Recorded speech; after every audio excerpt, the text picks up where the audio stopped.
Welcome to the Cloud Pod, where the forecast is always cloudy. We talk weekly about all things AWS, GCP, and Azure. We are your hosts, Justin, Jonathan, Ryan, and Peter. Episode 145, recorded on December 6th, 2021. The Cloud Pod evidently wants to talk about reInvent 2021. Good evening, Jonathan, Peter, and Ryan. How's it going? Good. Hey, Welcome back. Yeah, I've lived another year. I lived another year. Liver's a little sore. 20 hours of sleep later. I'm in good shape. I'm definitely in much better shape than when I left on a Saturday morning. Was that sleep during the keynotes or after the reInvent this year? Jonathan's got jokes. Another reInvent in the bag. The 10th anniversary of reInvent. And for being my 6th reInvent, it felt very much like my first reInvent with only 25,000 people attending the sessions in person. It was very nice. You could walk out of an event hall and not be flooded by a river of people trying to get to the expo hall. You could, walk casually through the expo hall without being crushed into, the Datadog salespeople who then, proceed to do what Datadog salespeople do. So it was actually quite pleasant from a visiting perspective and actually being there. It was very strange to see people in close proximity. I had hugs from people, which was strange. We are still in a pandemic, I guess. No one got the memo on that. But, overall, it was interesting. Like I say, it was more like my first reInvent than last reInvent I attended pre-pandemic. What do you guys think? well, that was my 10th reInvent. I've been to all of them. Wow. And so it felt like my 4th. Nice. Pretty much. Unfortunately for me, it was at this stage of my career, it was lots more meetings than it was sessions. But that's okay. It was still super valuable getting all those people at the same place, getting to connect with people you've never met and people that you really want to meet with, and getting to do that all in a few days is actually really beneficial. Mm-hmm. Yeah, I have meetings with people that aren't really Amazon or reInvent related just because everyone's there for reInvent and it's easier. Yeah. It's a big enough conference for that. So it's handy. I definitely agree. It was really nice being much smaller and a lot less crowded. It was still a lot of people. Still, felt very much like my first foray into the world again after almost 2 years of basically sequestering myself above my garage. Any good freebies this year? Swag was very limited. I didn't see a lot of t-shirts. I didn't see a lot of stickers. I imagine that's all supply chain related in some ways, and just not being able to predict how many people were going to be there. Swag was probably the biggest disappointment. If you're a conference goer for swag, this was not your conference. Mm-hmm. Lots of raffles for bigger stuff. Lots of raffles. I walked through thinking I would get some stickers and shirts for the kids, and I got some stickers from Amazon, and that was about as far as I was able to achieve in my mission. But there was a reInvent socks. Hoodie. They had socks. There was socks. Yes. There was a reInvent hoodie. It was blue. It was nice. I liked it. Mm-hmm. And except if you were registering the second day, in which case they only had very, very small or tents. I see. Blue tents with a zipper. Yeah. They did have a mechanical cat thing you could ride, and then you could get a 10-year jacket, 10-year reInvent on your jacket. You could ride this mechanical cat. Don't ask questions. It was a little weird. Are you screwing with me now? No, I am 100% not screwing with you. There was a mechanical cat that you could ride, and if you did that, you get a voucher that would allow you to go get the 10-year anniversary jacket. Okay. So that was a little weird. The other thing, dance monkey. The other thing, apparently everyone else listened to the show and got my memo that I don't actually attend the keynotes because no one attended the keynotes from the videos that I saw. Because I enjoyed it from my room in bed, live tweeting it to the rest of the world. While then they go through the whole thing, and then they pan out to the audience, and there's empty chairs everywhere. So which I wasn't really super keen to go to that before pandemic, but definitely with pandemic, I did not want to go into a room with 25,000 of my closest friends coughing on each other. So I attended one, but like you said, there might have been 1,000 people there. It was not. 1,000 people is a lot of people to speak in front of, but comparatively to keynotes of days gone by, it was very small, and it was a very big room. That's good. Lots of air. I would say that it was probably a blessing that they didn't have 65,000 people there because the Wi-Fi did not work for most of the conference. Right. Yeah, it's true. It was bad this year. And it was sponsored by Lumen, and it was not a great sponsorship because everyone was cursing out Lumen pretty much for the entire show. Although I'm pretty sure they didn't actually have anything to do with it. They just slapped their label on top of it. I'm sure it was a sponsored, but yeah, that's when sponsorship can go wrong. Like the password was actually provided by Lumen. Yeah. And so it's just like they really went heavy on that. Like, not good.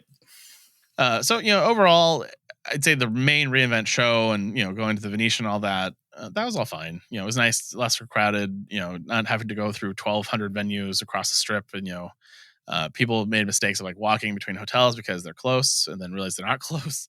But, better than getting onto buses and being tracked all the way down to the MGM and miss your class because it took 45 minutes to transfer it on bus. So all those things were really nice. And so, I kind of go back to, I really wish they would regionalize reInvent and just have an APAC one, a Europe one, and a US one. And then, keep it focused kind of that way instead of having this big, massive global event. I think that'd be a better choice. Less is more. I was slightly disappointed. They left Aria as a hotel back. I don't know. Maybe they turned it off later when they figured out their plan, but in the beginning. And so I was booked at Aria, and then I'm like, oh, nothing's here. I booked through Amazon, nothing's here, and they also got rid of the shuttles. Yeah. Well, so they did say it was a hotel. They never said it was a venue hotel. They always said it was a hoteling venue this year. But but not having buses to the venues that they are officially making the hoteling venues was a little weird. Right. Although I didn't mind, it was beautiful weather, and it was it was only like 30-minute walk if you get on it, and it was a really nice break being outside for like twice a day doing that. Yeah, I found it was sort of necessary for me, and so because I was also at the Aria, and so it was a nice walk. I was very sore though because I haven't walked that much in a very long time. All right. Well, let's talk about predictions. So there's some controversy, as there always is in the prediction show, because we were very clear in the recording that we were only going to count announcements made at Adam Slipsky and Peter DeSantis's keynotes. And then Swami's ML keynote had announcements, and so did Werner. And so there's an argument to be made that we should count all of the keynotes, which then does change the game a little bit, because if you just count Adams, I won, hands down. If you count Werner and ML Swami's, Ryan and Jonathan and I are all tied. So Peter, since you're losing regardless, it's your choice to say which way you want to go on this. And that's really up to you at the end of the day. We include... Absolutely. No. We stick with the original rules. Boo. No questions asked. Boo. Boo. Actually, I'm good with that. That's fine. It doesn't make sense to change the rules. Why? Because we didn't know there were going to be announcements in other keynotes. That's why we limited to that when you both selected your... It's the intent of the law versus the letter of the law. We assumed that there would be no announcements in Werner's thing. We didn't even know about the ML keynotes at that point. So you know what they say. And the intent really was when we limited it, it was so that we could sort of, reserve resources of watching and recording all the different keynotes too. So that was one of the things that we used to do. So in fairness, we assumed that Adam Slipsky was going to come in and just drop announcement after announcement after announcement, just like an Andy keynote had been doing for the last 2 or 3 years. And so we felt it was a safe bet that everything would get dropped in Adam's keynote, and then we would move on. And we should talk about Adam's keynote because I think there's some interesting commentary there. But that was the reason why we said that. Now, again, you're right. The rule was we said that we were going to do Adam's keynote and we were going to do Peter's, and not the other two. So again, I won that way, so I'm fine with it. So you're going to have to argue for yourselves. You're going to take the fact that I finally got a prediction point announced on a keynote stage away from me, Sorry, bro. Dare you, sir? Dare you? But it's I think that we stick with the original rules. Otherwise, it makes the tiebreaker even more complicated. That's true. Then we'd have to do math. Yeah, but the tiebreaker does firmly point to Jonathan winning. So that's true. Yeah, I don't win either Ryan way. loses both directions. 20 and 21. Yeah. Now I see. Sorry, Jonathan. You know what? I don't mind. Honestly, I am happy that my predictions this year were probably the closest that they've ever been to actually being right. I was a little too specific with things again. Mm-hmm. And I'm not going to learn from that because I like the win. If I do get a specific win, so I really don't mind either way. I'm happy that all of us are actually really close on some of these things. Agreed. Yeah. Well, like I was saying before the show started, I think all of our predictions were excellent, and who missed the mark was Amazon with their announcements. Agreed. Right. That was the problem. So yeah, I mean, because my data tokenization one, like they did announce that right before reInvent. So like, if they had just waited a day, I would have gotten a point for that. The Amazon platform would be a better platform if they announced our predictions instead of their announcements. That's all I know. And when we say they're going to announce them as well. Yeah. In the right keynote, in the correct keynote. Well, let's talk about the Let's talk about the losing and the winning here in the reinvent. So Jonathan was the first one to pick, and he chose NeoSilicon from Annapurna Labs, and he specifically said an Inferentia chip, but they just announced an instance that used the Inferentia chip they already announced. So that was last year. That was last year, and so they last year. They weaponized the Tranium chip from that they announced last year finally and turned it into an instance. So I should have realized that. Yeah, so I thought for sure you're gonna get something there, but you did not because you limited yourself down. Which let me take the win later, which we'll talk about in a second. Next up, you had AWS will partner with data center vendors in different countries to expand their footprints. That did not happen. Although we did see a data center partnership with Goldman Sachs in the US and with NASDAQ. I didn't think about the Goldman Sachs, but again, you said different countries, so you hosed yourself. So did I say different countries? That was an example. I said that was a specific case. Okay, but because it's also a little bit like both the Goldman Sachs and the NASDAQ offering aren't something like they're not Amazon's. NASDAQ, it's a private local zone. It's not like I can use it. Well, Goldman Sachs is being sold by Goldman Sachs to customers on top of this thing built with Amazon. So it's not an Amazon product, so it still doesn't count. But it's you're close. You were sort of there. Just you missed it by a little bit. So sorry. You did get like Amazon. It is Amazon. Those are the exact words. I'm sure. Green reporting, you got that. It came up in Werner's keynote with two things, both the report to see what your carbon footprints are, as well as a new well-architected pillar around carbon footprint. So nice job on that, Jonathan. Quite well done. Moving on to Ryan's predictions. You hit feature, dashboard, or visualization to see your cross-account organizational level networking. Again, this was in the Swami keynote, I believe, correct? Oh, it was in Werner's as well. It was in Werner's. So, you had that in Werner's. Again, because we're not counting that, you don't get the point, but well done on that. And this is the WAN feature, I suppose. Cloud WAN, yeah. You missed on data tokenization and anonymization as a service, scrubbing data or DLP solution. There was a DLP solution presented that we'll talk about in a little bit that was in the pre-invent announcements, so it did not make main stage. But there was something in the space, so you were close, but not main stage worthy. Very close. So is that the Data Brewy one? Yes, the Data Glue Brew DLP. Yeah. There's sort of two, but we'll talk about it. Something big in app configuration, a primetime service, not just part of SSM. So actually, this one you didn't want to say evidently is going to be your guy there. Well, note that I learned about evidently about 5-10 minutes ago. We were preparing for the show. All right, good. We'll move on. I wasn't prepared to argue for that, but now I feel like I have some research to do. All right. There might be future litigation where I argue for the point, and then damages as well. Then moving to me, I did get Graviton 3, which was announced by Adam in the keynote, and then mentioned in many other keynotes as well. So I covered all the keynotes. My announcement was so predictable that it was across all 4 keynotes. It was also Jonathan's prediction. So I mean, it was not, because he said Inferential Labs. That's how I see it. I know, but he lost it in the specificity. The draft. Yes, but it was. We specifically covered in the show that you would have to look yourself in the mirror, and I am okay with it. Really, just take a check on your integrity. I'm okay with it. I'm fine. So, he didn't go to reInvent. He doesn't get the point. He had to stay home in his safe bubble of his house and deal with his children. And so I won in my own way. I did not get a zero trust networking solution. I did get WAN solutions and a bunch of other networking things, but not a zero trust. So sad. And then I had said honeycode features and new things on stage, no code. I should not have said honeycode. If I just said no code will be prevalent on stage, I would have won hands down because there were several no code features that came out. Yeah. But again, I got screwed by the Jonathan bug of being overly specific, which is all good. It's got to be specific. Otherwise, it's too easy to just be like, I think they'll say something about cloud. Babelfish for Oracle, Peter, was a miss. Serverless Neptune, I It's not a miss by me. That's a hit by me. Direct, that's hitting it out of the park, and Amazon missing. That's fair. Serverless Neptune. I thought we were going to get there because there's a whole serverless thing we'll talk about in a little bit where they dropped 4 new serverless things, but none of them were called Neptune. And they did not give you a serverless document TP either with MongoDB compatibility, of course. It's the first reInvent where they haven't announced a new database. Yeah, it's the first one in quite a while.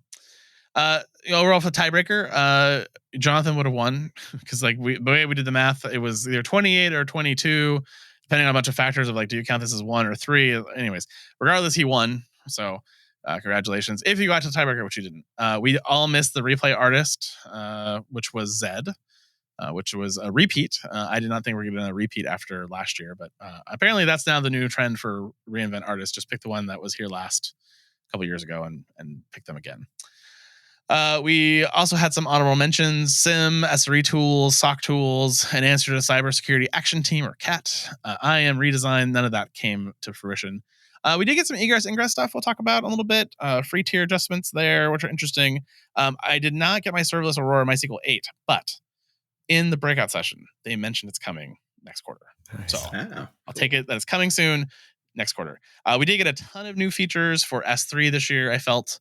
Particularly in replication in different areas, and we'll talk about those as we get into the main show. So that is the recap of our predictions. So I'll take the win gladly. Thank you very much. I appreciate it. But let's talk about the keynotes in general, because despite where should we wire the prize money? You can send that to me any way you want to. Yeah, Justin at the cloudpod.net. You can also send your non-flattering letters there too. You can also send all of your anger about this prediction show to Cloudpod, info at thecloudpod.net. We'll receive all of it and read it here on the air for you. All good. Anyways, so let's talk about Adam's keynote. This is Adam's first keynote as CEO of AWS. And, I see what he's trying to do. I do. I think he didn't deliver on what he wanted to deliver. He went through this whole, change maker tech thing. He talked about a bunch of different women inventors through time. Madame Curie. Talked about Nightingale. All these different things, and was trying to tie them into different technology evolutions that have happened in the AWS cloud. And the thread got lost, just like my explanation of it has gotten lost completely. So it was a hit of a miss. He's definitely shaky. It's hard to do these type of things, especially if you haven't had to do it before. I don't really blame him for that, but I do feel like it was sort of a missed opportunity. Number one, he didn't drive out a ton of announcements, which everyone expected. So I think there was a miss across the entire audience of people there who were expecting something they didn't get. And then number two, okay, maybe you're not the best public speaker. Maybe you should go with a different model. Maybe you should go the Tim Cook route and say, hey, we're going to throw this to a whole bunch of different people, to Dr. Matt Wood and to someone on the container team and someone on networking. There's different ways to do this that doesn't require you to be the only guy up there talking for 3 hours. But he did have good guests. NASDAQ was one of his guests, Dish Networks, which was not a good one. And then one other one I'm forgetting off the top of my head. He had some good guests on stage with him from customers, which were great. But overall, I think he had his first reInvent all hands. It wasn't so great. Could be better. Hope for improvements. I mean, it wasn't a home run, but it was not a failure either. It was just a little bit mediocre. It's a solid B. It's a solid B effort. Yeah. I mean, I think it's hard to do. I think that, the difference between an Apple conference and Amazon is they already do have a ton of partners coming up. So I don't know how you would, really, I think you'd run the risk of diluting your message going the other way. And, in the end, you are just sort of, an older white gentleman making cloud business announcements. And so that's the keynote that it was. And so my favorite part was I felt like in the middle, he was sort of, because it was quite long, and I felt like he was trying to drum up energy from the non-existent crowd. And so he was getting very excitable, and the voice levels were changing. And it's, the energy in the room wasn't there either because of that small audience. And so I give him some room on that one as well. Yeah, put a great comedian in a room with nobody to laugh, and it probably doesn't sound that funny. Yeah, very much. Yeah, I will say just one thing about this, and nothing says white gentleman on the stage as CEO of AWS like the piece about Hank Lassetti, the baseball player. That was just out of nowhere, totally out of context, with no follow through. I mean, if they were like sponsoring some kind of scholarships or anything, like what was that for? And then zooming in on a great grandson in the audience is just weird. It felt odd, yeah, and I think it was topic by committee a little bit. I think it's also probably why the announcements were spread out across. I think he was trying to distribute credit and trying to do that, but I also feel like it was a little disjointed because of that. It didn't really have a consistent thread. Well, moving on to Peter and Swami, I thought they did solid A+ effort, both of them. They had great guests on their presentations. I don't have anything to critique for either one of them. In general, I thought they were both well done. What do you guys think? I will say, out of all of the Peter DeSantos keynotes, this is the one where I learned the least about how Amazon works, which I was, because it's in the past, it's been one of my more favorite keynotes, just because you learn they operate at such a scale that I can barely imagine. And that still was captured there in some of the stuff that he was talking about, with especially going over Nitro and some of the chips. But a lot less how the sausage was made in this one. I felt a little bit, and I felt that he suffered from a little bit of the same thing, which was a consistent narrative throughout the thing.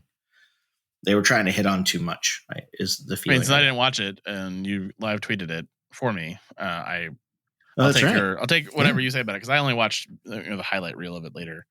But the highlight reel was great for Peter. So it was also the only one I attended in person, so maybe it was a little bit of fatigue. How was live tweeting? Are you going to do future live tweeting events? Yeah, when you make me, just like that. Yeah, I mean, I don't know. I clearly don't know how to do it or what I'm doing, but I have no fear of failure and no pride. So yeah, sure, I'll do it again. There you go. You're like me though. You missed that skill that Justin has, which is that he can actually listen to one thing and type something entirely different at the same time, while still continuing to pay attention to what he's listening to for the next thread. No ability to do that at all. Yeah, so I was laughing at Justin. He's like 17 minutes between posts. I'm like, I had no idea where he was going. It is an impressive skill. Live tweeting is not. It's not. It's made only worse by the Twitter client, which is awful about it. So, especially on my ancient phone. Well, that's your first mistake. I tweet from my iPad or my laptop typically for that. Yeah, for that, should have done that, because it's just not worth going through all that. And then let's move on to Werner's keynote. Werner, typically gives us the master class of some type of technology from the AWS world. And this time around, we got kind of just a walk through the world of Amazon services. We did get some networking stuff, which was cool. But overall, I thought he kind of phoned it in. Not a bad presentation. Just felt rushed. Felt like he sort of wasn't all that into it. What do you guys think? I don't know about rushed. I feel like everyone's a bit rusty. For sure. I think it's a little weird, and so Werner does, he has a flair for the dramatic, which I appreciate. And so there was a bit at the beginning about the road trip, and, it's always a bit forced because, Yeah, was that a callback to Loathing or Fear and Loathing in Las Vegas? That whole bit? Okay. Yes, 100%. Yeah. Yeah. So the convertible, we can't stop here, it's backcountry. All of that is Hunter S. Thompson. So that, which is, for the nerd, I don't know if that's even nerdy. I don't know. I enjoyed that, but, and I'm a nerd. So, but, and, I don't know, like it was a typical Werner keynote for me. I liked what he had to say about IAM and how it's integral to the services and how it performs the way it does. I thought that was a pretty interesting piece, actually. I was sort of hoping he was going down we're starting to rethink IAM as a service and change stuff. I was hoping for that, but that didn't come out of that. And now, announcing IAM 2 now with documentation. Yeah, great. It'd be great if he just said all the things I don't like about it. Yeah. Not going to happen. Yeah, I thought it was very interesting. The explanation of how the access keys and secret keys and the derived keys work for service access. I thought that was very interesting. A lot of that's been publicly available anyway, but it's just nice to hear him speak it. I wish it was there 5 years ago when I was learning it, right? Like I felt like I had to dig to learn that. And it's a very cool feature of IAM, I think. I did remember as we were talking here that Adam said how many instance types that Amazon has now. 475. Yeah, it's incredible.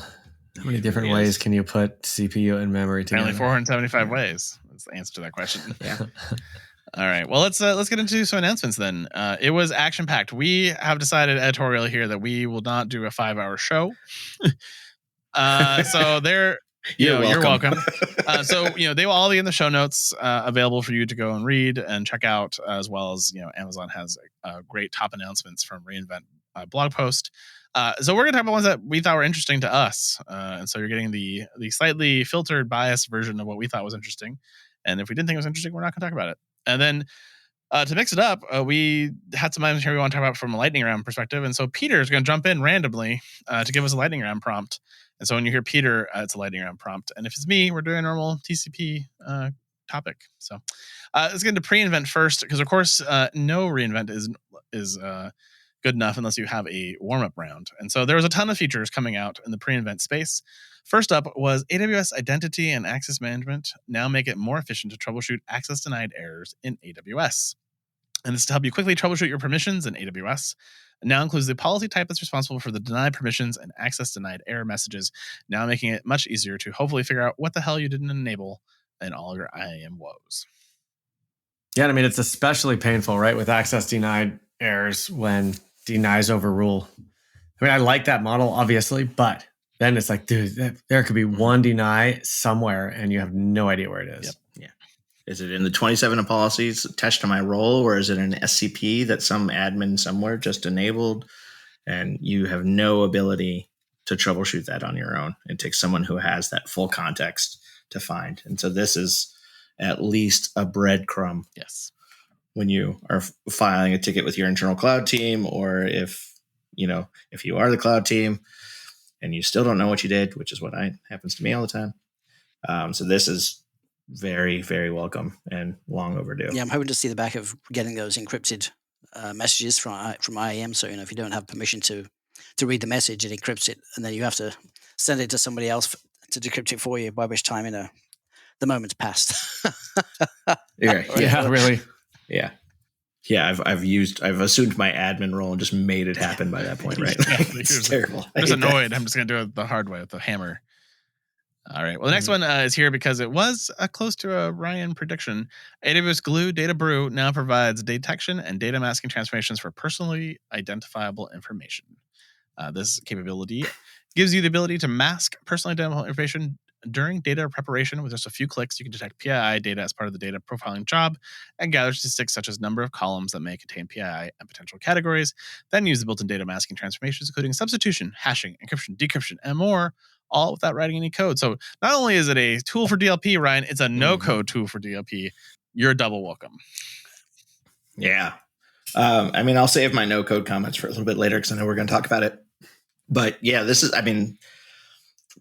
the first really feature for me in Data Brew where I really want to use it now. Like the ETL that you have to do for any kind of data transformation is kludgy at best. And I didn't really feel that Data Brew was the greatest way to present that, but I really like this feature. And I really think there's a lot of value in masking this data, because then you can unleash the true power of the raw data with at least more of a, not quite a certainty, but more chance of, not being dangerous to share. So this is great. Yeah, my previous experiments with some of the previous versions of Glue have kept me away from Glue. But now I'm totally interested in giving it another go, because it'd be great to have an ETL tool just integrated right in with your infrastructure like this. And this feature might be worth a potential pain of it not working. And it's just so hard to build this yourself. Yeah. So I would have given you the point, actually. Substitution of data from one type to another, one to another is close enough to tokenization. I would have given you that point. No, if it was on the Keynote, I would have made a much stronger argument. No, it was. No, if this was in the Keynote, I would have given it to you. If I was the impartial loser judge. Unfortunately, it was a pre-invent announcement, and so you get no points. A bongo versus a bingo. That's how that works. All right. Well, next up is the sound effects. Right, announcing preview of Amazon Linux 2022, which okay, great, you're giving us a version of Amazon Linux, but why did you have to choose 2022 to mess up all of the regex that I've created for identifying Amazon Linux 2 instances? And like, why? Just look, you're just contains 2, and it's like now I have to replace this. 2022 contains 2, and they have the short names, right? So there's AL and there's AL2, and so is this going to be AL 2022? Like, this is going to mess up my life. Not as much as enabling SE Linux by default, which is also going to be a very hard thing. It is going to be AL 2022. It's right here. It is okay. Yeah. Oh, there it is. Right there to screw you for end of days. Also, reminds me of Windows 95. The other thing, other than the SE Linux thing that they're doing, they're also moving off of CentOS to Fedora. That was the other thing. I'm like, ooh, I don't know about that. But they had to because Red Hat's basically discontinuing the killed CentOS. Yeah. And it's it's one of those things that used to scare me a lot more, except for I've been playing around with that in that space a lot more, and so it's really not that big of a lift. So I mean, like, now I'm just hoping that they're gonna have announcing preview of Amazon Linux Debian 2022 at some point. Then it'll be DL 2022. I wish if they're gonna go with Fedora, then I wish they would just have stuck with the Fedora version number, so you knew what you were getting. Like, is it Fedora 35? Is it Fedora? Pick a number. At least then you can map that version of Fedora and all the help documentation that's available online for that version of Fedora to Amazon Linux version. Oh. I have a good naming convention. Okay. How about Amazon Linux? Amazon Linux with Fedora 35 compatibility. That's brilliant. Clearly, you missed your calling for marketing at AWS. Yeah. All right. We were talking about it'd be nice to see data transfer reductions, and so we got one of those in pre-event with the new Amazon free tier data transfer expansion, which now gives you 100 gigabytes from regions and 1 terabyte from Amazon CloudFront free per month. So, if you were a normal SaaS application that maybe you're just going out to get, public packages from NPM or some other public upstream repo, this might now cover all of your usage, 100 gigs per month. I don't know. It depends on your account and what you're doing. But it's much better than the 1 gigabit per region you used to get. So I appreciate this one quite a bit. This covers your EC2s, your S3s, your Elastic Load Balancers, and so forth. And this expansion does not apply to GovCloud or AWS China regions where you continue to be charged government level pricing. And then the data transfer for up to 1 terabyte of data per month through CloudFront is up from 50 gigabytes and is no longer limited to the first 12 months after sign up. So it's now forever. This includes also raising the number of free HTTP and HTTPS requests from 2 million to 10 million. So there you go. That's pretty nice. Wow. That's a big jump. The CloudFront reduction to me just seems a lot. And so I assume that they were losing market share to CDN providers based on this. If you're already going to pay for the data going out, right, using someone else, you may as well get the features. I think both of these are a direct response to CloudFront or to Cloudflare, who's been literally saying you can save money by using us for egress traffic and us for CDN. And their numbers are very similar to these numbers and what they offer to you for free. And I think it was just a way to compete with Cloudflare if I were to, not to be a judging man. So if we want to get those NAT gateway prices down, we got to come up with a way to compete directly with Amazon with a competitive product that's better and cheaper. And then we'll get what we want. That shouldn't be that hard, actually. Like, the price point on NAT gateways is wrong, and it's not really a hard problem to solve.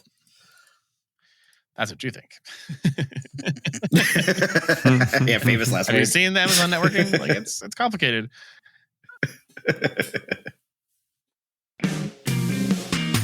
Hey everyone, Jonathan here. I just wanted to take a minute to thank the cloud consulting gurus at Foghorn for helping make the Cloud Pod possible. These folks truly get it. Cloud consulting experts since 2008, they are premier tier partners with AWS, Google Cloud Platform Silver, and Microsoft Azure partners. From multi-cloud to containers to moving full production workloads to the cloud under the tightest compliance, Foghorn's team of full-stack cloud engineers have been there, done that, gotten the t-shirt, and are ready to share their experience with you. If you're in the market for some talent to supplement your team, visit www.fogops.io/thecloudpod. www.fogops.io/thecloudpod. Foghorn, the promise of cloud delivered.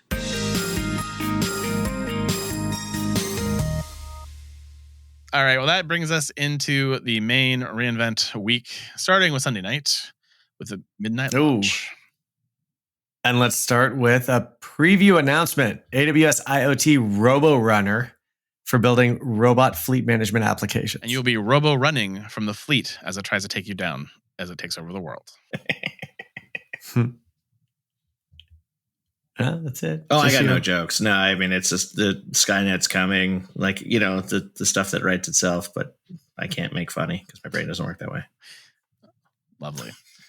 All right. Well, let's continue on with another preview announcement. AWS Migration Hub Refactor Spaces helps to incrementally refactor your application. So don't worry. You don't have to hire another 500 developers. Just turn this on. I wish they used it to refactor the headline to make this headline make sense. I need this service to be proactive or offer in the future, just because, you know, then I wouldn't have to write my entire project only to have it refactored by an Amazon Magic service. It could just help me write it the right way the first time. Yeah, just write it the first time then. Yeah, I like it. All right. Thank you, Peter. That also brought us into Monday. So Monday, of course, is normally a workshop day, but was full of announcements that they dropped on the AWS News blog. Those two you just heard, we just mentioned. And next one was a little bit interesting. Amazon Cloudwatch, evidently. And Amazon says this is a new Amazon Cloudwatch capability, makes it easy for developers to introduce experiments and feature management in their application code. Cloudwatch evidently may be used for two similar but distinct use cases: implementing dark launches, such as known as feature flags, and A/B testing. Which, you know, they already have something for this, which I thought was app config. For at least for the A/B testing and the feature flagging type of capabilities, I thought that was all available to you in app config. But number two, why is this a CloudWatch feature? Like, doesn't CloudWatch monitor things? Like, why? And then, you know, if you're going to make it better, why wouldn't you just put that into the thing you already have in app config? I'm a little lost in this one. I've lost the thread, clearly. I've got nothing on why it's a CloudWatch feature. That makes zero sense to me. I think it has to be a CloudWatch feature because if you're running an experiment, CloudWatch needs to know which group an instance or a metric belongs to, so that it can respond appropriately. But you were able to do ALB and target groups. Yeah, you did A/B testing and ALBs by setting up Yeah. routing rules before. Like, you didn't need CloudWatch for that before. I think there's something under the hood about how this is sort of implemented that I think speaks more to where it lives. That's my guess. Pure speculation. That said, I can't wait to use it. And, the more we talk about this, the more as I learn it on the go while we're recording, maybe I should get a point for this. It's not app config, but it's very much like an config feature. They literally have a paragraph in this announcement. Many of you already know and use app config, a capability of AWS Manager that can be used to create, manage, and deploy feature flags as well as other application configurations. CloudWatch evidently offers even more advanced feature management and experimentation, which I'm like, why didn't you just put that into app config? This is how they do it, though. I mean, this is how, it was OpsWorks versus Beanstalk. Mm-hmm. There's often overlapping services, and I think it's kind of cool. You pick your poison, pick the one that works for you, and many may survive, and some may go away.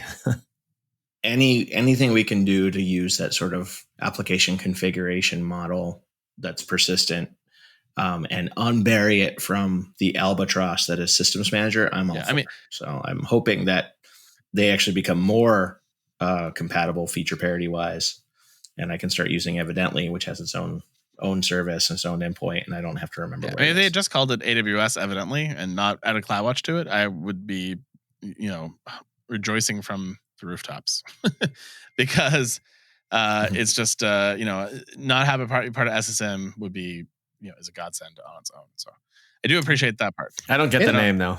Yeah, and why isn't it a standalone service? Like, they've got 390 other services. They got to brand it as part of an existing one. Like, it was Evidently is sort of a weird name as well, but what Amazon service doesn't have a weird name at this point? Yeah, Sumerian. All right. The other thing is real user monitoring is now coming for Amazon Cloudwatch. This one makes perfect sense. This is in Cloudwatch. It's a real user monitoring. You check, you see what people are doing. This is your next step towards all things, APM. If you're not trying to do tracing, which I still recommend tracing. But this is nice. It's good to have here. But it does have one big fatal flaw, which is the pricing model is ridiculous. Basically, you pay $1 for every 100,000 events that are collected. And an event is like a missing object in your web page. So if you have like a single image that is coming off of a CDN and that CDN goes down, and you're checking the site for every user now that image is broken, you're now paying through the nose for that. That's expensive. That gets really expensive.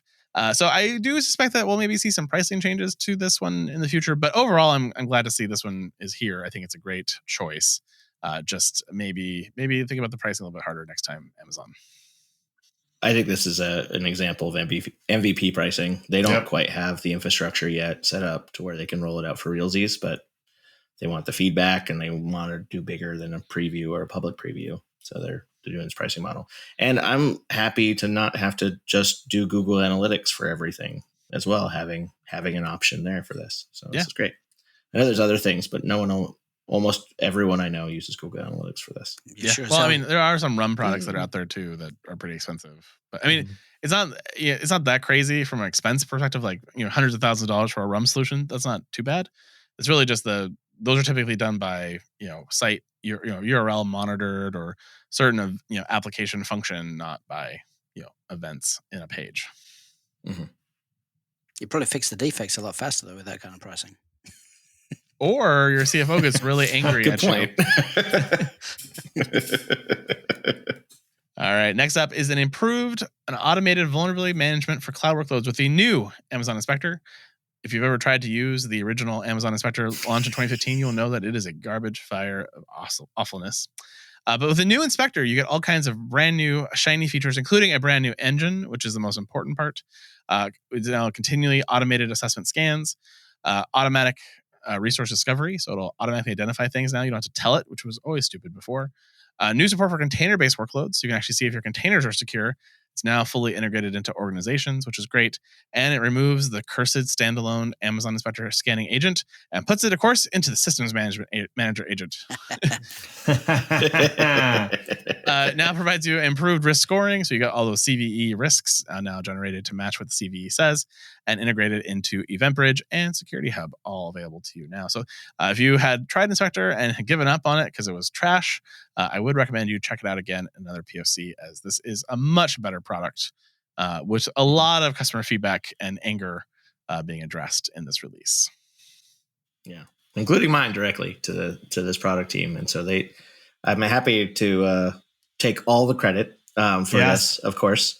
That feedback led directly to improvements because they did capture every single one of my gripes, and they have a solution for it in this. And so I can't wait to try this out and work with it. It's cool. They also integrated with a bunch of partners too, which is great. So IBM and Sumo Logic for SIM, vulnerability prioritization from Resilient and Vulcan Cyber, cloud security posture management from Palo Alto and Wiz, etc. So lots of great partner integration to this product as well, which is what you definitely want with your security system and Security Hub. And so definitely check it out. Next up is the new AWS Marketplace for containers anywhere to deploy your Kubernetes cluster in any environment. Which this title also needs a refactor because that was confusing. It makes perfect sense. You got a C sound word and you put a K on it. Exactly. So basically, they're announcing the AWS Marketplace for containers anywhere, which basically allows you to find containers to run all of your things like next-gen firewalls, JFrog Artifactory, container contracts, whatever. You basically buy them from the marketplace and run them on your container on EKS, either in the AWS cloud or EKS anywhere on-prem or in another cloud out there in the world. I think it also supports ECS too, doesn't it? Just EKS. It's any Docker image, right? And this is one more nail in the coffin of Docker, right? This is directly due to some of the changes and stuff that the Docker Hub and the model they're pushing out there. This has opened up an opportunity for AWS to come swoop in and provide a competing product. And, I think it's just going to be an uphill battle for Docker. Not only is it a do they give you a free version, which they announced months ago? Now they give you a way to monetize it, which a lot of companies always wanted with Docker Hub. Like that's what Docker Hub should have done, was figure out how to monetize the third parties. This is a great play. Yep, 100%.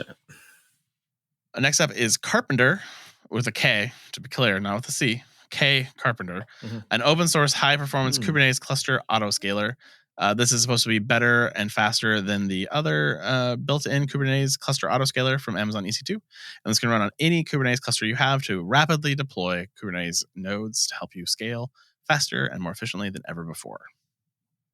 So what I would really want to see, and I haven't had a chance to play around with this, is does it provide the ability to sort of maintain your auto scaling across multiple clusters spread across different environments? I know that that's been a big push, especially in the Kubernetes world and all the cloud providers.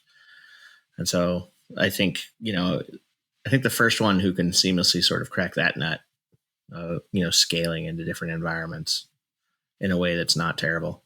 So like integrating scaling with federation? Or the ability to scale maybe based on load or other rule sets into different places, right? So if you've got, a data center cluster that you scale into, Amazon or Google based on load, or maybe vice versa, or who knows, but be kind of interesting to see that. Seems like that would be what they're actually heading for, because if you can deploy this in your own data center, you're surely not going to be auto scaling instances up, since the provisioner is actually a EC2 provisioner. So I assume the very intent of this is that you have your on-prem capacity or your capacity someplace, and then you burst into AWS for when as and when needed. It says it's designed to work with any Kubernetes cluster running in any environment, including all major cloud providers and on-premise environments. It's going to build servers for you right there in your rack. Yeah, it's going to be great. It's going to wheel them in, plug them in. Yeah. It's going to be managed by the fleet, the RoboMapper fleet, and they'll be the ones who are actually racking and stacking for you. Yeah. Okay. So let's get back to the lightning round. How about this one for a new feature? The recycle bin for EBS snapshots. So that money I just saved by removing all those extra snapshots, can I get those back, please? Thank you. Yeah. Undo. You still pay for them. They're gone. You just continue to pay for them. Yeah. It's the perpetual joke. Delete everything, but make sure you keep copies. Yeah. Yeah. AWS Control Tower Account Factory for Terraform is now available. Account Factory for Terraform is a new Terraform module maintained by the AWS Control Tower team that allows you to provision and customize AWS accounts through Terraform using a deployment pipeline. Finally. This is one of those features that, because this didn't exist natively in the product, everyone developed their own terrible pipelines to do this exact thing. Whether, if you're GitOps factory or if you're just trying to do configuration as code in a sustainable manner. So this is fantastic. I love the features like this. Yeah, we're excited about it. We've shied away a little bit from the account factory stuff in general until now it's available in Terraform. So our team got super excited, and Foghorn ended up a launch partner at, if you remember, we had a little logo screen time at reInvent. Oh, that's great. Fair. Well, that was a lot of stuff we just covered. I will tell you that was just Monday. And we didn't even cover things like the compute optimizer enhancements, the new Code Guru reviewer for secrets detection, 2 new instance types, including the C5G and the M6As, as well as data exchange for APIs and EBS snapshots, ACID compliance for Athena. We don't know what that means, but it's there. And so, we didn't talk about it, but all available to you in the show notes. If you're curious what else was announced on Monday, it is all there for you. So let's move on to the main event on Tuesday with Adam Slipsky's keynote, and then into the rest of the day and everything else they announced. So first up was 3 new Amazon EC2 instances powered by AWS designed chips. So the first one, of course, was the Trainium instance, which uses the Trainium chip they announced last year. Sorry, Jonathan. And the Inferentia chips have a new instance type as well. Same Inferentia processor from the year before. But they did announce the Graviton 3 with the new C7G instance type, giving me the solid point, which I took all the way to the bank. I think we should change those rules. It should be GA only, not previews. C7G is available, sir. We never win. They never announce GA. No, it's in preview. It's a closed beta right now. Oh, is it? Yeah. All right. Still taking my point. Yeah, you can have that point. Let's stick it. Still taking my point. The rules are going to change drastically next year to heavily favor. You guys had to remember these loopholes that I've walked through on you guys multiple times. All right, the rules aren't going to change drastically next year because there's no way Jonathan and I will remember. Next up in the keynote was a slide that said there was 4 new serverless options. Now, I will tell you only 3 of them are actually serverless options, and one of them is taking an existing service and giving you an on-demand option, which we'll get to in a second. So the serverless ones, though, is Amazon Redshift serverless. With today, tens of thousands of customers are collectively processing more than 2 exabytes of data with Amazon Redshift every day. And with Amazon Redshift, offers up to 3x better price performance and up to 10x better query performance than other enterprise cloud data warehouses, Snowflake, providing customers with faster data analytics at lower cost. The new serverless option for Amazon Redshift now makes it even easier to get insights from data quickly without the need to set up, manage, or scale your cluster, which I think is great, especially for SaaS companies who are trying to do BI analytics offerings with Redshift and you don't know what your customers are going to do. Having a serverless option here can really make a big difference. Yeah. I know a ton of places where Redshift, the fact that they don't use Redshift is directly related to cost. Just, having that running all the time. And especially once you get into some of the configurations you need for different types of queries, it can get pricey pretty quick. So this is definitely, this is your Snowflake killer from 2 years ago, this is that feature. So this is great. One of many features that all adds up to be a Snowflake killer. But yes, one of the most critical ones. This is the big one for me, though. Next up is serverless data streaming with Amazon MSK, MSK being Kafka, because I remind you every time. For serverless, today's organizations are increasingly adopting Apache Kafka to capture and analyze real-time data streams from IoT devices, website clickstreams, database logs, and many other sources where dynamic data is continuously generated. And Amazon MSK Serverless now builds, manages, and scales clusters automatically, so customers no longer have to worry about capacity planning or unpredictable workloads. Yeah, be curious to see if this ends up cannibalizing a bit of Kinesis business, because I don't want to have to manage Kafka, but it's probably significantly easier to find engineers who know it. Oh, for sure. Or if you're trying to do like a migration and keep it as close to same out of your data center, like this is. I see MSK coming into conversations. I have when talking to different app teams for that reason, more so than anything else. They're used to Kafka, whereas Kinesis would be a new thing they have to learn. Yep. And moving to MSK solves all the problems you guys have with Kafka. So, yeah. Probably not all of most them. of them. So the bigger ones, yeah. Well, can we just say that Amazon decided to announce every single service going serverless except for the 2 that I predicted? Yeah. No Neptune, no DocumentDB. Sorry about that. What's going to be worse is that by next week they will have announced it, and so you'll just know that the dev teams just missed the deadline. Yeah. Serverless big data analytics with Amazon EMR serverless. Tens of thousands of customers use Amazon EMR to run open source frameworks like Apache Spark, Hive, and Presto for large-scale distributed data processing jobs, interactive SQL queries, and machine learning applications. With Amazon EMR serverless, customers specify the framework they want to run, and Amazon EMR serverless provisions, manages, and scales the compute and memory resources up and down as workloads demand change. And customers can get started with this very quickly with the open source frameworks and submitting their job via the EMR API. There you go. Yeah, this is another just like Redshift, right? This is the same type of workload. I'm sure you still have to pay for your data at rest and when using these services, because how else would they make money? Yep. But the compute and standing up the compute clusters for these workloads can be quite intensive, and having those running all the time, even if you're not actively running jobs, can be very expensive. So this is good. Yeah. And the last one they put on the slide, even though it's not a serverless technology, is Amazon Kinesis data streams are now available to you on demand.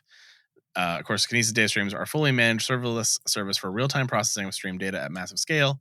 Kinesis data streams can take any amount of data from any number of sources and scale up and down as needed. By using this new methodology, you no longer have to pre-commit to the size of your capacity model, and this is all handled for you automatically via the Kinesis data streams on demand. Now enabling you just focus on getting your data into the stream. So if you're already on Kinesis and you looked at that MSK offering and you're like, maybe I'll look. Nah, don't bother. Just use this instead. Too easy to stay. Yeah. Lightning round. AWS announces AWS IoT Twin Maker. Hey, Amazon. What I'm doing with my wife is my business. As the father of twins, like you're horning in on my business, literally. Next up was Amazon announcing private 5G. This is not a COVID vaccination, to be clear. This is... No, this is the thing that causes COVID, right? This is... No, sorry, I'm not going to do it on the pass. Yeah, until let's not even joke about that. Yeah, not funny. Yeah. AWS Private 5G is a new managed service that helps enterprises set up and scale private 5G mobile networks in their facilities in days instead of months. There's a few clicks in the AWS console. Customers can specify where they want to build a mobile network and the network capacity needed for their devices. And AWS will deliver and maintain the small cell radio units, servers, 5G core, and radio access network software, and subscriber identity module or SIM cards required to set up a private 5G network and connect devices. So if you are in a remote location with a factory where you need to have private connectivity, this is a great option for you. Or if you're in the war zone or in all kinds of other places where you may need 5G carrier coverage, you can now get that all from Amazon directly without having to get an FEC license as well, which I thought was pretty interesting. Yeah, I didn't realize there was any shared spectrum space or compatible devices even for 5G. So that's super interesting. My assumption is that they're maybe doing to have a carrier partner situation where they're basically riding on someone else's spectrum as a, what do they call that? It's like you're like a mini carrier. It's like what Google does with the MVNO thing. Yeah, MVNO. They said that the actual frequencies that this thing uses is unlicensed spectrum, so you can use it anywhere pretty much. I assume they're not providing any kind of integration with other telecoms for voice services. I assume it's primarily data only. I would assume so. I would assume this is like, how do you get all the devices in this remote location to talk to each other, and then maybe a satellite link up, like, out, or something like that. I don't think it's voice related. There's no mention of voice anywhere in this press release. So. But 5G data.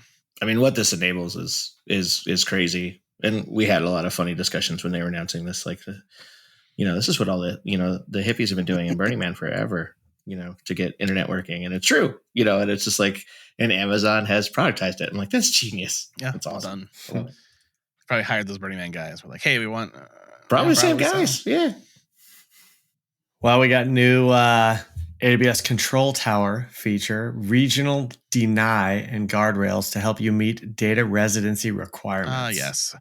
Way number 532 to deny a region from your account.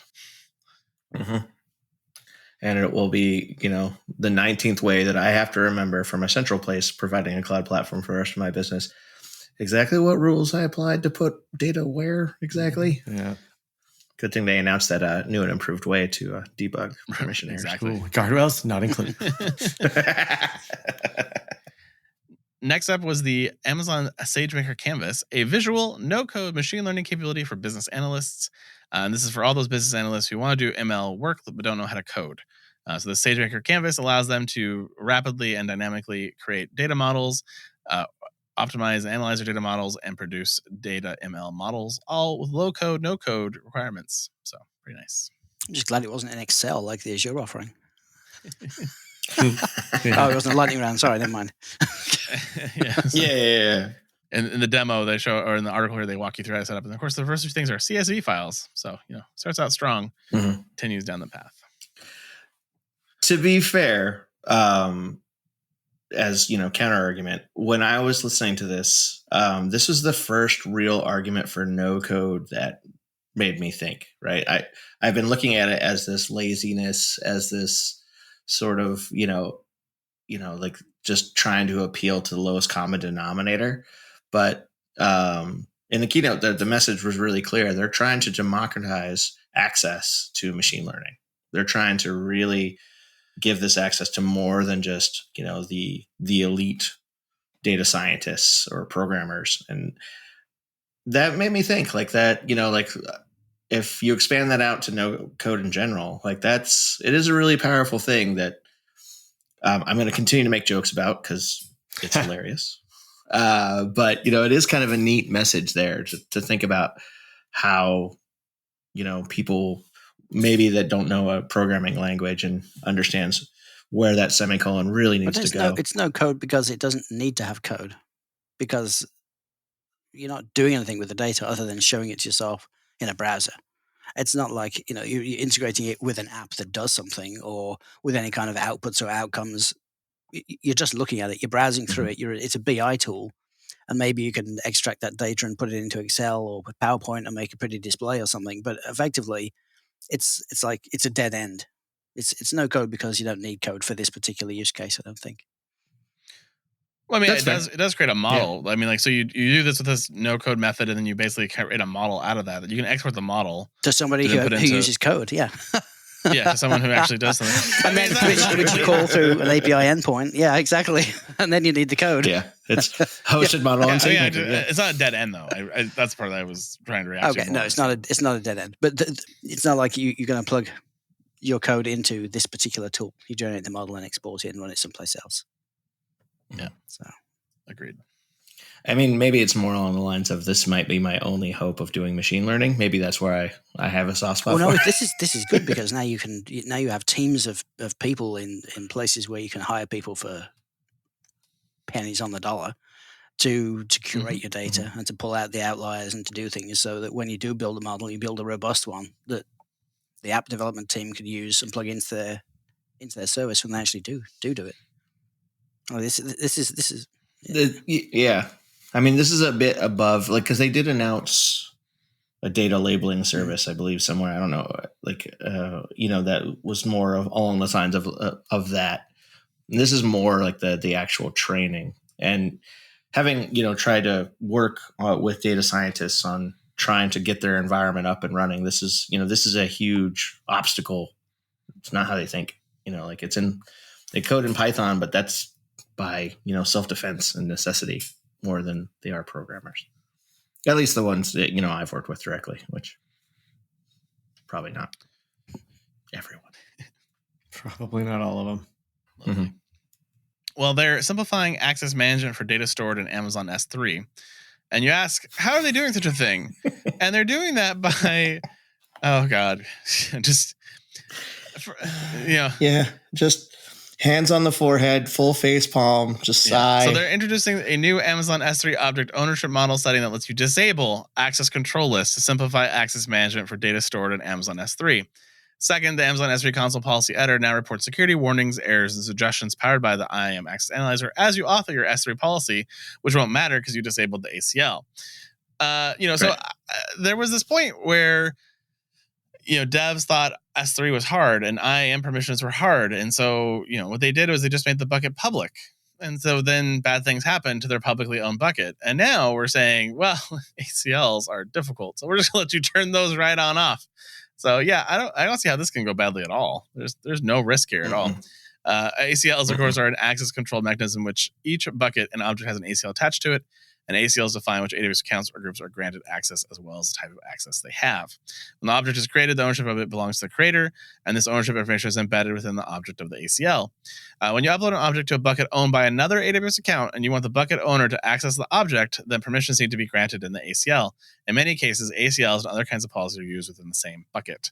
And so this new Amazon S3 object ownership setting is bucket owner enforced, which lets you disable all of the ACLs associated with the bucket and the objects in it. And when you apply this bucket level setting, all of the objects in the bucket become owned by the AWS account that created the bucket, and ACL is no longer used to grant access. Oh, so bad. There's a part of me that thinks that there's got to be a good reason for this, because this seems so anti, what they've been preaching for S3 access for years now, that there's got to be a good use case for this that I don't understand. But this sounds on the face, just giving the release of it. Well, this is a big problem in cross account, especially when you don't own both accounts and how you enable access. And so, for those integrations where you're trying to do, S3 Event Bridge and you're trying to do these things where you're sending data to other customers, like I can see the advantages for those things, but this is a very powerful tool that can cause you endless harm if done improperly. And so it's not for the faint of heart. Right. And I guess anything where you're simplifying the access management by turning it off, like I just feel that that's going to turn into the global "this is easier" button. Yeah, well, they gave us a different way to fix this problem. I don't know, maybe 6 to 9 months ago, there was a different way you could fix this ACL problem. I think it was you basically created a specific ACL that you would apply to new objects from the owner account. That way you wouldn't get locked out of the access. So they try to solve it in a couple different ways, and I'm pretty sure people just are saying this is still too hard. And this is what their answer is. I mean, it's a painful lesson, and I think most people learn it the hard way, myself included. Writing buckets, writing objects across account and then not being able to access them and being really annoyed by it. I think that cross account thing is really that hits the nail on the head, because I think with the EventBridge integration, it becomes obvious that they want you to leave the object where it is and then grant access to it to third parties in situ. Because that's more the Google model of keeping all the data in one place and then everything accesses it from the same place. You don't have to move it around as much. So I think that's probably what it is. Those ACLs get in the way of that vision. Mm-hmm. Yeah. It's just this is the object level protection, right? There's the bucket level protections that you get from, and then also the API level protections. And this is, as long as it doesn't become default, probably I'm okay with this, but I feel like this is going to be abused. You just imagine the calls to support, like, I can't access my file, and the first thing they say is, well, you should first disable access control. Send me What's easier to troubleshoot than send me a password so I can log in as you and check. Yeah, okay. Yeah, really? Just make the bucket public. What's wrong? I don't understand. Yeah. What's Well, that's the next step, what right? can go wrong? Yeah. Like, learn to troubleshoot your stuff. For listeners of the Cloud Pod, you know that I have no love for Microsoft Active Directory, which is why I'm excited to tell you about the leading cloud directory platform, Jumpcloud. Jumpcloud makes it easy to solve today's IT challenges by unifying device and user management through a single pane of glass, enabling you to securely manage your users and devices and perform common tasks like onboarding and offboarding remote workers. With Jumpcloud, you no longer need to implement an on-premise Active Directory infrastructure or additional tooling to scope a user's access, and you can ensure that the user is coming from trusted devices and networks. Enabling Jumpcloud's Zero Trust solutions improves the security and compliance of your network, ensuring users have access only to the services they need when they need them. To start your organization's move to a modern, secure hybrid work model, try Jumpcloud for free today at cloud.jumpcloud.com/thecloudpod. That's cloud.jumpcloud.com/thecloudpod.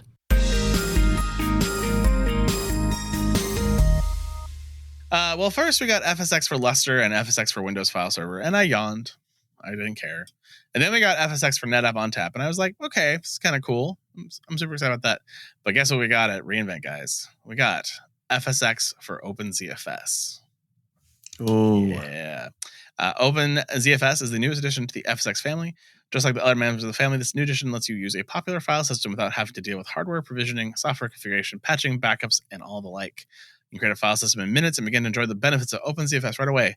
Transparent and compression, continuous integrity verification, snapshots, and copy on write. Even better, you get all these benefits without having to develop the specialized expertise that has traditionally been needed to set up and administer OpenZFS. All powered by the Graviton family processors and the AWS SRD, Scalable Reliable Datagram Networking, and deliver up to 1 million IOPS with latencies of 100 to 200 milliseconds, along with up to 4 gigabits per second of uncompressed throughput, and up to 12 gigabits per second of compressed throughput, and up to 12.5 gigabits per second throughput to the cache data. FSX for OpenZFS supports the OpenZFS Adaptive Replacement Cache, or ARC, and uses memory in the file server to provide faster performance. It also supports advanced NFS performance features such as session trunking and NFS delegation, allowing you to get a very high throughput and IOPS from a single client while safely caching frequently accessed data on the client side. It supports NFS version 3, version 4, 4.1, and 4.2, as well as Linux, Mac OS, and Windows clients. So I really like this. I don't have a use case right now, but if I did, I'd be all over this. Yeah, I was going to ask, where on the doll did ButterFS let you down? Because I've never seen you this excited about a file system. How often do you get excited about a file system? I mean, this is awesome. Yeah. If I can use it for the backing for my instead of EFS for containers in Fargate, I would be even more ecstatic about this feature. Yeah, no, that's a whole different. Oh, I hadn't thought about that level of enablement, just because that's not really part of the FSX sort of family today. But it could be in the future, and if it is in the future, I'm going to be super excited because the cloud pile will be moving to OpenZFS. Yeah, there you go. Remind me how FSX presents the file system to you. Do you actually mount it as like a... it's an NFS mount point. Yeah, it's a network share. So it's a network share backed by OpenZFS. Do you really get the advantages of that? I mean, I guess you get cost savings for data compression and things like that, but what advantages do you... I mean, as an admin, cool, it's nice to have OpenZFS on a NAS device or something, but... Well, the bit rot stuff is pretty spectacular. Like the ability for it to automatically validate continuously your file integrity. That's a super big deal. Snapshots are zero cost snapshots for you. The copy on write is quite great as well. So I mean, the compression is just one thing, which gets you quite a bit, but all the other benefits are really awesome. And back as a DR as a service company I used to work for, we ran a lot of ZFS off of Solaris because that was the only way you could run it with support of any kind. And the things it could do was just mind blowing. So there's a ton of power in it. I suspect that a lot of the really advanced stuff you're not gonna be able to use with OpenZFS. Because I don't think OpenZFS supports some of those things. But number two, I don't see why Amazon would offer them. But the fact that it's there and it's available, and if this is a good alternative to EFS and performs better, I think that could be an interesting use case. I mean, a lot of the improvements are, the way the data is stored and how long, right? And how much you can depend on it over time with OpenZFS. So like, I've never really had data that long lived in EFS to really know if it's that big of a deal, but super cool. Yeah. It's always unfortunate when you think you have data on a disk that's on a SAN that you haven't touched in 3 years, and you go to actually access it and find out the data has been corrupted for however long. And so the nice thing about OpenZFS is you kind of solve that one problem, which is that it's always validating the integrity of your files. So you don't have any bit rot, you don't have any of those problems that are inherently available to you in most other file systems. So, like I said, I'm jazzed. I like this quite a bit. Amazon is announcing a price reduction on S3 for up to 3 storage classes. Now, don't get too excited unless you're in Asia Pacific, or if for some reason you're using US West 1, or you're in Brazil and Sao Paulo. But basically, if you're using US West 1, you already don't care about exactly. money. You already like to burn it. But you now get a 31% discount on 3 storage classes, specifically the S3 standard and frequent access and the S3 one zone and frequent access, all available to you in those regions.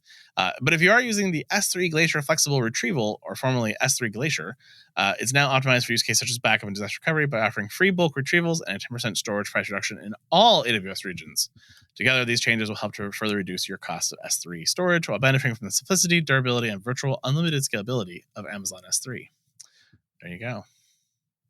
Oh, this is, by the way, these are retroactive to December 1st. So if your bill is lower, you weren't sure why, this might be why. I'm pretty convinced that the most meaningful impact from this is going to be the impact to renaming AWS Glacier. Like, I just feel like I have enough out there where this is going to be a problem when they rename that service. Like, all of my forecasting, all of this is going to go away somehow and cause a lot of work for me. So a little nervous about that one. Fair enough. Well, how do you feel about Amazon introducing the microservice extractor for .NET? If it extracts me from coding .NET, I am in for this service all day long.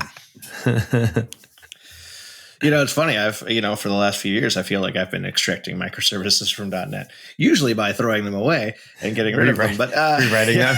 We'll see by rewriting them. So it's just Amazon's automating me out of a job yet again. Sweet. Yeah. There's always plenty of work. Always plenty. Don't worry. All right. Well, Amazon S3's console now reports security warnings, errors, and suggestions from IAM Access Analyzer as you author your S3 policies.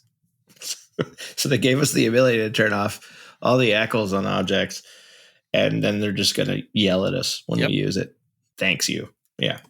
Awesome. I mean, it'll still let you write the damn thing. So just tell you that it's broken before you even apply it. And then they give you another tool to tell you why it's broken. So, I mean, we're just getting all kinds of tools to tell you how you fucked up your IAM workloads these days. Mm-hmm.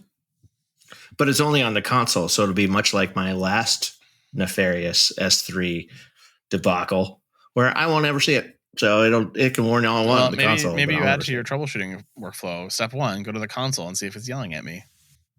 Oh, there's going to be so much drinking involved if I have to do that. No deal. Fair enough. Well, that is it for Tuesday. That was another action-packed day once again. There's a bunch of stuff we did not cover, and I'll just highlight a few of them so you know what they are to take a look at in the show notes. The Nitro Ssd, it's a part of the new instance type. If you have a high-performance storage need, you can now get that available to you in the Nitro Ssd instance class. Check that out. It's a great write-up of how that works. That's the IM4GN and the IS4GN, all powered with that new Nitro SSD. If you have a mainframe, I'm sorry. I thought we were going to get a mainframe as a service for a half second because he started talking about mainframe a lot on stage. And I was like, oh my God, are they partnering with IBM to give you mainframe as a service on AWS? No, they're giving you the AWS Mainframe Modernization tool, which is supposed to allegedly automatically port your mainframe applications to Java. I don't know how that works, but there's also other tools and tips and tricks on how to modernize your mainframe application, all from AWS. And so if you're ultimately trying to get out of your mainframe, there's something there for you. If you've been waiting for those new small form factor outposts, those are now generally available, all available to you. And then a bunch of other lake formation capabilities, which we did not talk about today, and S3 tape backup capabilities for Snowball, many Lustre features, which we do not care about, and more, all in Tuesday. So moving on to Wednesday, which was the morning of Swami's ML keynote, they gave us quite a few things to talk about. First up is the Amazon SageMaker Studio Lab, a free service to learn and experiment with your ML. Thank God. I thought the no-code solution was the only way I was going to learn ML, but now I can use this. Okay. I'm back to we know you'll do neither, so it's good. You're so right. This is a free service that enables anyone to learn and experiment with ML without needing an Amazon account, credit card, or cloud configuration knowledge. At AWS, they believe that technology has the power to solve the world's most pressing issues, and they proudly support the new and innovative ways that customers are using these technologies to deliver social impacts. Studio Labs is based on the open source Jupyter Lab and gives you free access to AWS compute resources to quickly start learning and experimenting with ML. Studio Lab is simple to set up. In fact, the only configuration you have to do is one click to choose whether you need a CPU or a GPU instance for your project. And then they walk through how to do that in this blog post. Of course, they didn't mention if you pick the wrong one, CPU or GPU, you'll have to destroy everything you did and try again. That's okay. Mm-hmm. Yeah, that's fine. I have envisioned, like, do you need CPU or GPU? And you answer all the questions and you click the button that says no. I'm sorry, you used your free tier. I think a SageMaker would tell me that. Tell me what instance type to need. Here's my data. What would make the most sense for what I want to do with my data? Yeah. Well, how do you feel about announcing Amazon SageMaker Ground Truth Plus? Just like my iPhone, the Plus model. Perfect. It's bigger, faster, and more expensive. At least it's not premium. Yeah, I was going to say they could have done the premium model. You know, missed opportunity. So is that Amazon's going to way they're going to go? They're going to go with the Plus and the Plus Max, and then we got Azure over there with Ultra and Premium. Oh man, it's weird they didn't just fix the existing one instead of releasing a new one. But then you can't. The first one you have to actually specify the labeling things, and the new one does it for you automatically because it uses ML for your ML. It's ML all the way down. That's how I see it. Mm-hmm. Well, next up was DynamoDB table class will now save you up to 60% in your DynamoDB costs. Of course, that only applies if your data is infrequently accessed, which is the new class of table that they give you. The new table class for DynamoDB that reduces storage costs compared to existing DynamoDB standard tables, and that delivers the same performance, durability, and scalability. Standard IA tables class designed for customers who want a cost-optimized solution for storing infrequently accessed data in DynamoDB without changing any application code using this new table class. You get the single-digit millisecond read and write performance from DynamoDB and use all of the same APIs. So if you have data that you're not accessing all the time, do the math, get the spreadsheet out, and figure out if this works for you, and change that type because you'll save a bunch of money. I've realized that my architecture pattern for the last few years, I'm just avoiding relational databases by creating more and more DynamoDB tables. And so now I can feel less guilty about the amount of garbage that I need. But changing it to infrequently accessed? Declaring them infrequent access. Yeah. Yeah, but that's how MongoDB got to be so famous. Yeah, it's true. Just put it there and figure it out later. Somebody made it easy to store data in Mongo, so that's and so people did, whether it made sense or not. Mm-hmm. Yep. Well, last year they announced the Devops Guru, which is supposed to help you use ML to automatically detect and alert customers of application issues, including database problems. But of course, it didn't go much further than that. It just tells you your database is slow. But now with the Devops Guru for RDS, it'll allow you to detect, diagnose, and resolve Amazon Aurora-related issues using ML. So developers will now be able to tell you why your system is slow, identify and analyze a wide range of performance-related database issues such as overutilization of host resources, database bottlenecks, or misbehaving SQL queries. Those bad SQL queries. It also recommends solutions to remediate the issues it finds, and to use this capability, you don't need a database or a ML expert at the end of the day. You can point this right at any of your RDS instances and start getting feedback immediately right in the console. None of those things scream ML to me. They seem like very deterministic. If you're using too much CPU and you don't have any more, and you're trying to use extra that you don't have, then it's a problem. Or if you need extra memory but you don't have it, then it's a problem. Or if you have slow running queries, then that's a problem. Like, what's machine learning got to do with this? Counter argument. How many outages have you and I been into where our recommendation day one is stop doing that? We babble on and search for every other thing for 3 days, and we find out it was that stupid query we pointed out on day one. Now at least we can point this at it. It's going to pull the same ass query out, and then we can at least go home. If you can tell me that before it has a problem, then that's great. Like, run this on a QA environment and have it say, right. Yeah, this is going to be a problem in production. Based on your production workloads, this query will be a problem. Yeah. I would love it if it did that, but I don't think that would be fantastic. There's no way it's going to have the data available to make that determination, but that would be amazing. What, 29 inner joins? That's a problem? Yeah. But it works on prem. What? It works on my 128 core 2 terabyte machine that I've got in the data center. Yeah. This is why we should have talked about all the RDS custom stuff that they're doing, just so we could make fun of that some more. Because it's the same thing. Like, we've tuned it to do this one query. Yeah.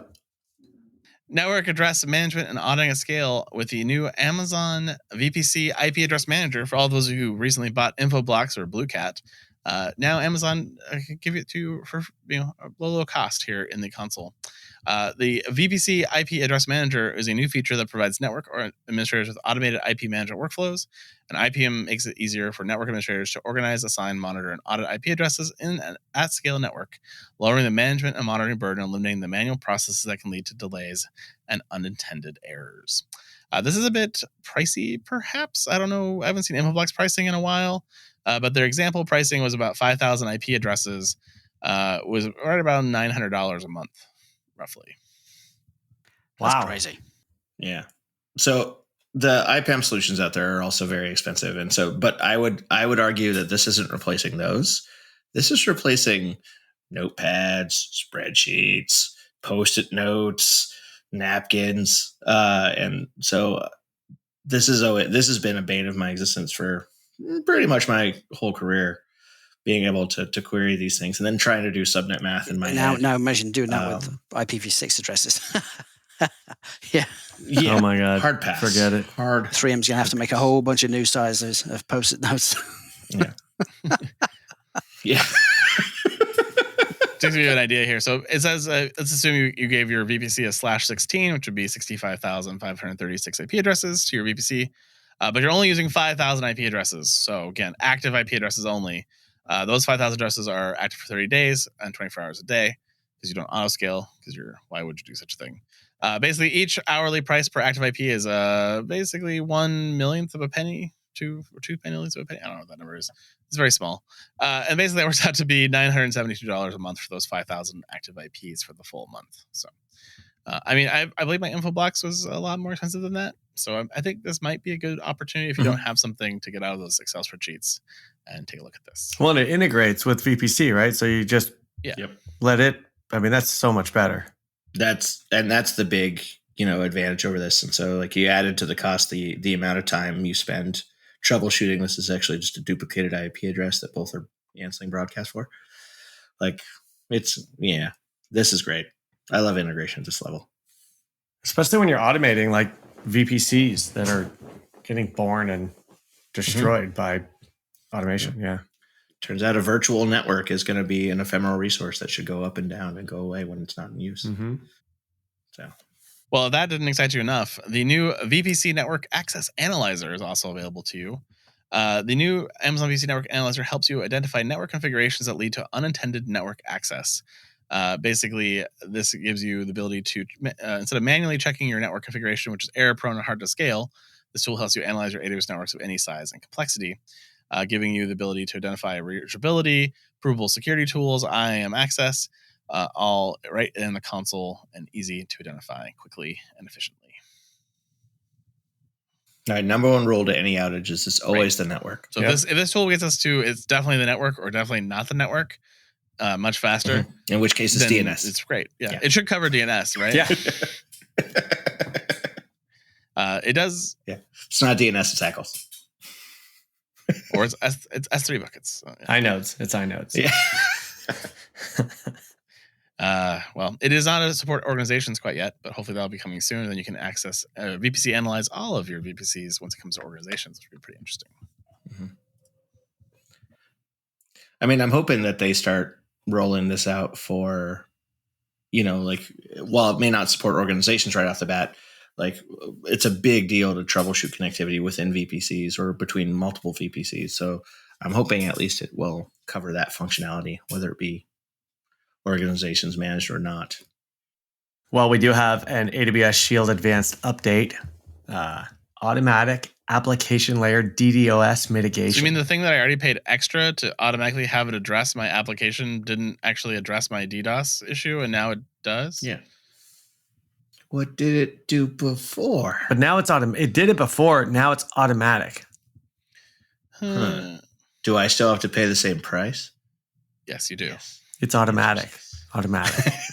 I don't know. I feel like they lied to us in the prior marketing. They're like, this is the thing you get that it gives you DDoS protection. And then like reality is no, never really did. But we didn't tell you that. But now we're telling you that it really does do the thing that you thought it always did, which is just...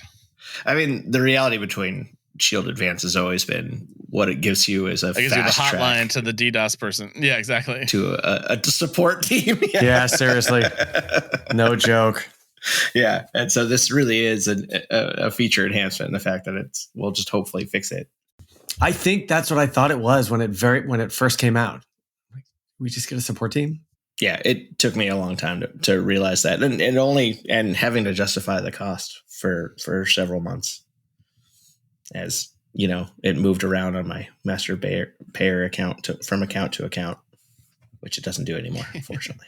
It was always someone that moves the account that, some team that's like, well, how does it have this huge bill that I never had before? Yeah. Mm-hmm. No, and then I would have to have the same conversation that I had 27 other times. You just have a fact page on your Confluence and just send them the link. Yeah. Documentation. Well, introducing the Amazon AWS Cloud WAN. Which I guess is a managed wide area network service that makes it faster and easier for enterprises to build, manage, and monitor a unified global network that seamlessly connects cloud and on-premises environments. AWS Cloud WAN provides a central dashboard that enterprises can use to connect their on-premise branch offices, data centers, and Amazon virtual private clouds across the AWS global network in just a few clicks. With AWS Cloud WAN, enterprises can get a complete view of their global network and use simple network policies to centrally configure and automate network management and security tasks. And AWS Cloud WAN enables enterprises to use the AWS global network to provide a single unified network, which allows them to improve network health, performance, and security. So it's not SD-WAN. So all the features you wanted in Transit Gateway, but couldn't get. Yeah, it's not quite SD-WAN, but it's pretty darn close, and it's not what we wanted in Transit Gateway. But we're giving you a very, very similar thing that you've always wanted. So, right. Yeah, it's all based on direct connects and VPNs, right? And Transit Gateway. It sort of manages. It doesn't really manage any of that crap for you. It really is just a visibility layer on top of it, which is why this should have been a point if we're, Ha! Yeah, it's shoulda, woulda, coulda. Not bitter at all. But it is, it does really capture a lot of the sort of rough edges around Transit Gateway. But there are sacrifices between the two that people need to recognize. So it's, there's the level of support that you get as far as protocols and everything for Transit Gateway. It's not the same on Cloud WAN. So this could be limiting for certain workloads. So it's important to look at the differences there. But in total, I think that this is what I would say 90% of AWS customers need as far as simplifying connectivity to their data centers and in between VPCs. So this is a huge, huge offering that, I think rivals what I've been complaining about forever in terms of what Google Cloud offers versus what Amazon offers. This is basically the same sort of network offering that Google provides out of the box. So super good announcement. And AWS also announces AWS Amplify Studio. Oh, thank God. The thing that I thought Amplify was going to do the first time around is now actually available. A no-code front-end web editor that publishes to cloud. That may have to think about it. We did actually transition into Thursday there, so that Cloud WAN and the Amplifier from Thursday. But recapping Wednesday real quick, there are some other interesting announcements, including Kendra Experience Builder to make your Kendra experience much better. Some new Sagemaker inference and training capabilities, and RDS Custom for SQL Server now generally available. As well as if you have a student who's going to school to become an ML person, there's a whole bunch of scholarship opportunities for you from AWS, as well as Google, that can help you get a machine learning degree and help you commoditize in machine learning, which is great. All right, so back to Thursday. So the Cloud WAN and the Amplify Studio were both in the Werner keynote. Next up in the Werner keynote was AWS Repost. Repost, a reimagined QA experience for the AWS community. This is a new site, very similar to what's the one I'm thinking of? Where you go out and put questions on the internet, and then you go back 5 years later and go like, "What?" Oh, Quorum. Yeah. It's just like a repository of incorrect answers. That's not exactly how they did the press release, but that is what I fear is the future for this service. Yeah, how is Babby formed is going to be all over again. Who knows though? If they moderate it well, it could be really valuable. Yeah, I mean, there can only be more data, right, and questions answered, and more community support for these things, especially as they get more, complex. So I make jokes, but I am happy to see this announcement. Next up is the new sustainability pillar for AWS Well-Architected Framework. This is not only a tool to help you identify how your sustainability efforts are growing, but also gives you all of the tips and tricks to now make sure your environment and deployment is the most sustainable that it possibly can in the cloud. This allows you to reduce your associated energy usages by nearly 80% with respect to a typical on-premises deployment, and something that many, many customers and other vendors have been doing for a while. So not surprised to see this at the main stage. And Jonathan would have got a point if we had counted Werner's keynote. So there you go. Yeah, this is definitely something that I'm glad to see as someone who's concerned about the climate, but it's also a neat metrics tool that I plan to use just because I'm a giant nerd and be like, what happens if I use this service? Yeah, for sure. More impactful or not? That was it for Thursday. Other than EC2 M1 Mac instances available, if you're trying to build all of your iOS things and you want to do it on the power of the M1 ARM chip, you can now do that on top of AWS. There's new SDKs for Kotlin, cool. Swift, and Rust. If you're trying to access native AWS services with an SDK, those are all available to you now, as well as a new CDK version 2. I feel like CDK version 1, we barely knew you. But CDK v2 is now out to break all of your old code, I'm sure. Definitely check that out if you're in the CDK space. All available to you right now. The good news is if you're really into CDK, you're really good into iterations and, making lots of improvements. So you're probably well adapted to just refactoring constantly. And there's a new service to do that too. So use the refactor service. There's also a new construct hub where you can actually publish your CDK solutions and make them available to the community, so you don't have to write all of them from scratch anymore. Yeah, not bad. Wow, that's actually kind of neat.